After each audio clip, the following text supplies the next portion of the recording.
राधे राधे प्रिय साधकों। गुस्सा एक ऐसी आग है जो सबसे पहले उसी व्यक्ति को जलाती है जिसके भीतर वह उठती है।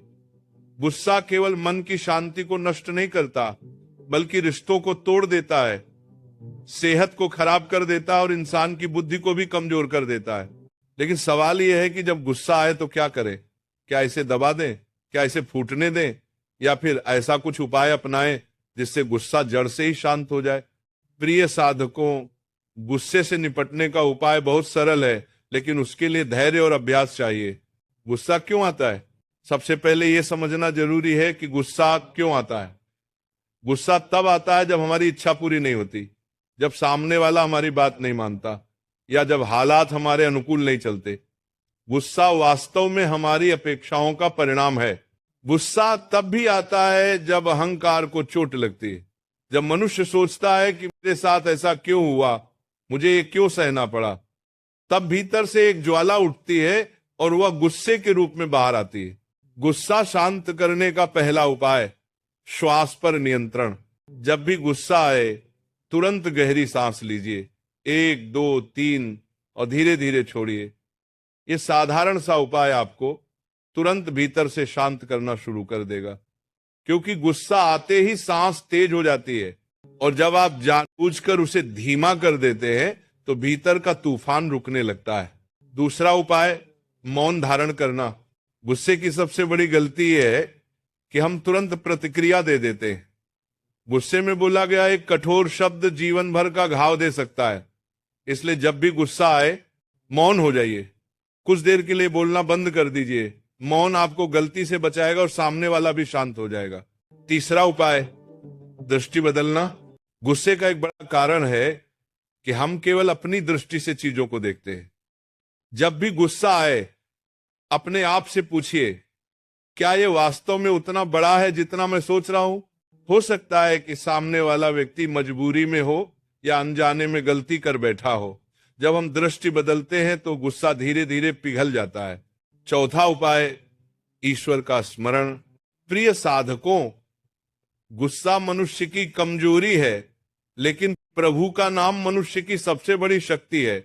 जब भी गुस्सा आए तुरंत प्रभु का नाम जपना शुरू कर दीजिए, चाहे राम राम, राधे राधे, या कोई भी मंत्र जो आपके हृदय को प्रिय हो। नाम स्मरण की शक्ति इतनी है कि भीतर की ज्वाला तुरंत ठंडी होने लगती है। पांचवा उपाय, क्षमा भाव। गुस्सा अक्सर तब आता है जब हम सामने वाले को गलत मानते हैं, लेकिन यदि हम क्षमा करना सीख जाए तो गुस्से की आग बुझने लगती है। क्षमा करने का अर्थ ये नहीं कि हम कमजोरी दिखा रहे हैं, बल्कि इसका अर्थ है कि हम अपने मन को मुक्त कर रहे हैं। क्षमा करने से मन हल्का हो जाता है और गुस्सा अपने आप चला जाता है। छठा उपाय, परिस्थिति से दूर होना। जब गुस्सा बहुत ज्यादा हो और मन को नियंत्रित करना कठिन लगे तो उस जगह से दूर हो जाइए, कमरे से बाहर निकल जाइए, थोड़ी देर टहल लीजिए या कहीं शांत स्थान पर बैठ जाइए।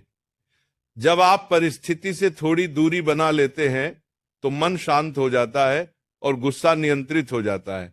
सातवां उपाय, गुस्से को सकारात्मक ऊर्जा में बदलना। गुस्से की ऊर्जा बहुत प्रबल होती है। यदि इसे सही दिशा में लगाया जाए तो ये आपके जीवन को बदल सकती है। जब भी गुस्सा आए तुरंत सोचिए, इस ऊर्जा को मैं किस अच्छे काम में लगा सकता हूं। पढ़ाई में, काम में, साधना में, कहीं भी इसे प्रयोग कीजिए। गुस्से की आग आपको जलाए नहीं, बल्कि आपके लिए दीपक बन जाए। गुस्से के दुष्परिणाम। प्रिय साधकों, गुस्से के दुष्परिणाम बहुत गहरे होते हैं। ये केवल मन को ही नहीं जलाता, बल्कि शरीर को भी नुकसान पहुंचाता है। उच्च रक्तचाप, सिर दर्द, हृदय रोग, ये सब गुस्से के कारण बढ़ते हैं। रिश्ते टूटते हैं, मित्रता खत्म होती है और घर का वातावरण नष्ट हो जाता है। इसीलिए गुस्से को साधना बहुत जरूरी है। प्रिय साधकों, गुस्सा हर इंसान के जीवन में आता है, लेकिन समझदार वही है जो गुस्से को साध ले। जब गुस्सा आए तो सांस पर नियंत्रण कीजिए, मौन धारण कीजिए, दृष्टि बदल लीजिए, ईश्वर का नाम जप लीजिए, क्षमा भाव रखिए, परिस्थिति से थोड़ी दूरी बना लीजिए और गुस्से की ऊर्जा को सकारात्मक दिशा में लगा दीजिए। याद रखिए, गुस्सा कमजोरी है और संयम शक्ति है।